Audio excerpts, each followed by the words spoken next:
بسم اللہ الرحمن الرحیم۔ عزیز طلباء و طالبات، السلام علیکم۔ دوسری ششماہی کے چوتھے ہفتے میں اردو کے سبق میں میں آپ کو خوش آمدید کہتی ہوں۔ جماعت چہارم کے طلباء کے لیے اردو کی آج یہ ویڈیو پیش کی جا رہی ہے۔ عزیز طلباء، آج کے سبق کا عنوان ہے نظم پہاڑ اور گلہری۔ یہ نظم آپ کی درسی کتاب کے صفحہ نمبر 98 پر موجود ہے۔ آئیے میرے ساتھ مل کر نظم کی پڑھائی کریں تاکہ آپ کا تلفظ درست ہو سکے۔ اس سے پہلے میں سبق کے مقاصد آپ کے ساتھ شیئر کرنا چاہوں گی۔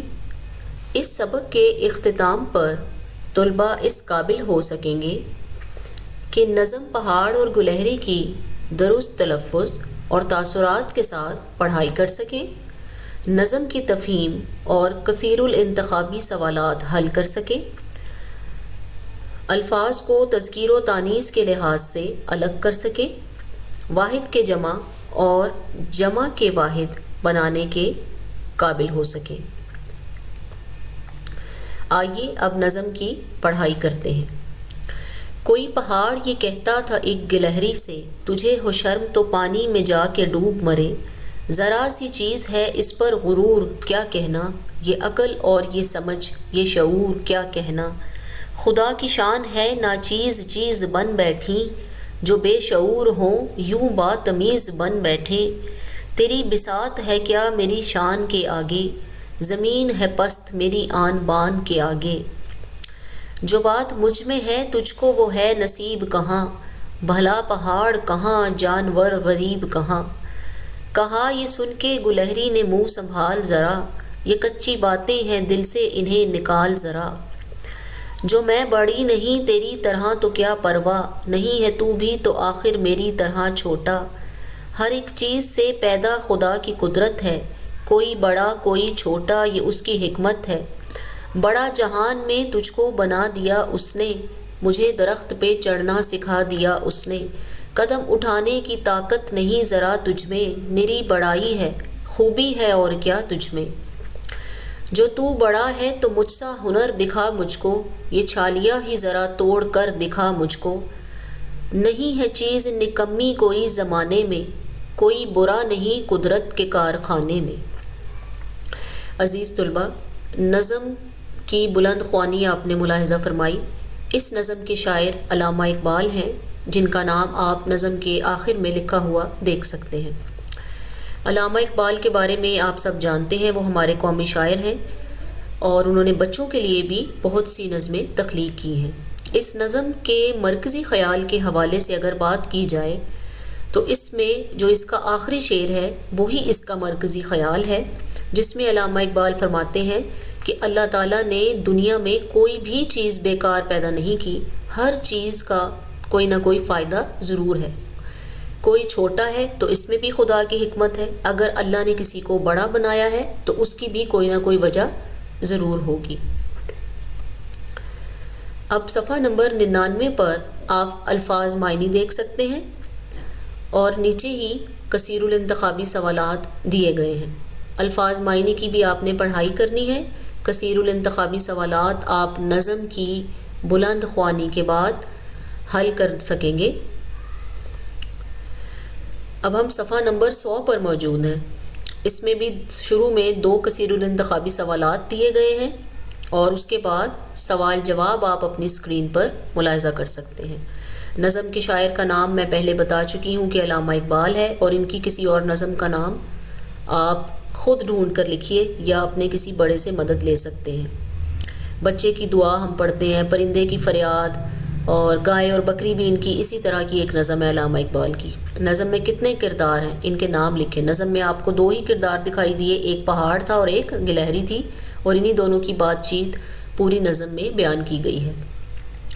کردار حقیقی ہے یا فرضی؟ عزیز طلبہ، حقیقی اور فرضی کا فرق یہ ہے کہ جو یعنی کہ اگر انسانی کردار ہوں تو وہ حقیقی کردار کہلائیں گے، اگر کسی کہانی کے کردار انسانی کردار ہیں تو وہ حقیقی کہلائیں گے، اور اگر کوئی ایسی چیز یا ایسے کردار بات کرتے ہوئے دکھائے گئے ہیں جو کہ حقیقت میں بات نہیں کرتے تو پھر وہ کردار فرضی ہوں گے.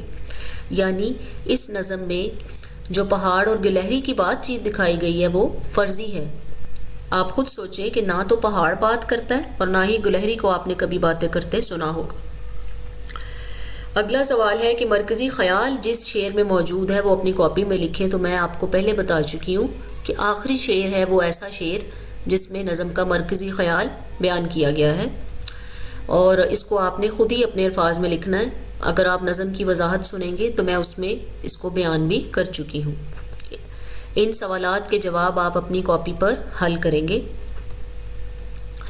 آج کی ویڈیو کا جو ایک اور عنوان ہے جو گرامر سے تعلق رکھتا ہے وہ ہے واحد جمع اور مذکر مؤنث.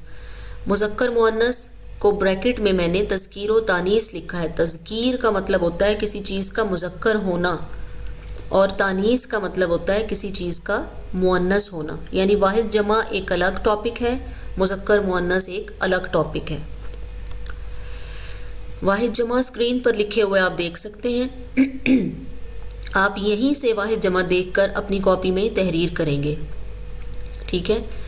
سامع سامعین، مسلم مسلمین، ناظر ناظرین، صابر صابرین، فاتح فاتحین، ماہر ماہرین، ناظم ناظمین، غریب غربا یا غریبوں، نمائش نمائشوں، تیاری تیاریاں، مجاہد مجاہدین، مہاجر مہاجرین، آفت آفات، قوم اقوام، وقت اوقات، رکن ارکان، قسم اقسام، قول اقوال، واقعہ واقعات، مشکل مشکلات، حادثہ حادثات، صفحہ صفحات، آلہ آلات، متاثر متاثرین. اگلا عنوان ہے مذکر مؤنث. یہ آپ کی درسی کتاب کا ہی صفحہ نمبر 83 ہے. یہاں شروع میں ایک نظم دی گئی ہے اور نیچے ایک ٹیبل میں کچھ الفاظ ذکر کیے گئے ہیں جن کو آپ نے مذکر اور مؤنث کے لحاظ سے اپنی کاپی میں تحریر کرنا ہے. تو پہلے ہم نظم پڑھ لیتے ہیں. جو بنائے جاندار اللہ نے، جنس میں دو قسم کے ہوتے ہیں یہ، ایک نر ہوتا ہے مادہ دوسرا، اسم جو نر ہوا مذکر وہ ہوا، جیسے بیٹا بھائی ابا اور چچا، بیل بکرا مور اونٹ اور زیبرا. اسم جس کو بولے مادہ کے لیے خاص کر کہتے ہیں مؤنث اسے، جیسے بیٹی آپا اماں اور چچی، گائے بکری مورنی اور اونٹنی. ہیں مذکر جیسے مکھن اور کباب، اور مؤنث جیسے کرسی یا کتاب. دادا دادی سے تم سب کو لگاؤ، کون ان میں سے مذکر ہے بتاؤ. یعنی اس نظم کے ذریعے آپ کو یہ بتایا جا رہا ہے کہ کچھ چیزیں تو ایسی ہیں جن کے پراپر مؤنث ہوتے ہیں، لیکن کچھ الفاظ ایسے ہم استعمال کرتے ہیں جو کہ یا تو مذکر بولے جاتے ہیں یا مؤنث بولے جاتے ہیں. نظم کی نچلی لائن میں آپ دیکھیں، انہوں نے لکھا ہے کہ دروازہ کمرہ پھول بستہ اور دن یہ مؤنث ہیں. آپ کبھی نہیں کہیں گے کہ دروازہ کھلی ہے، ہم ہمیشہ کہتے ہیں دروازہ کھلا ہے. اور دن نکل آیا، کبھی نہیں ہم نے کہا کہ دن نکل آئی. اس کے برعکس اگر آپ دیکھو تو رات کے لیے ہمیشہ مؤنث بولا جاتا ہے، رات ہو گئی. کبھی نہیں آپ سنیں گے، یا اگر کچھ کہے گا بھی تو وہ غلط ہوگا کہ رات مذکر نہیں ہو سکتی. اسی طرح ہوا چل رہی ہے وہ مؤنث ہوگا. ٹھیک ہے. چائے ٹھنڈی ہو گئی، اٹ مینس کہ چائے مؤنث ہے. اب آپ نیچے جو ایک باکس دیکھ رہے ہیں اس میں کچھ الفاظ دیے گئے ہیں. آپ ان الفاظ کو اپنی کاپی میں لکھیں گے. کاپی میں 2 کالم بنائے گا اور ایک میں مذکر الفاظ لکھتے جانا ہے اور ایک میں مؤنث الفاظ آپ نے الگ کر کے کاپی میں لکھ لینے ہیں. تفویض کار یعنی آج کا جو ریٹن ورک ہے یا آج کا جو آپ کا کام ہے گھر سے جو آپ نے کرنا ہے، اس میں نمبر 1 یہ ہے کہ نظم پہاڑ اور گلہری کی درست تاثرات اور تلفظ کے ساتھ پڑھائی کیجیے گا. صفحہ نمبر 100 پر موجود اسی نظم کے سوال جواب کاپی پر حل کریں گے. صفحہ نمبر 83 پر موجود الفاظ جو ابھی میں نے ذکر کیے ان کو آپ نے مذکر مؤنث کے لحاظ سے الگ کر کے اپنی کاپی پر لکھنا ہے.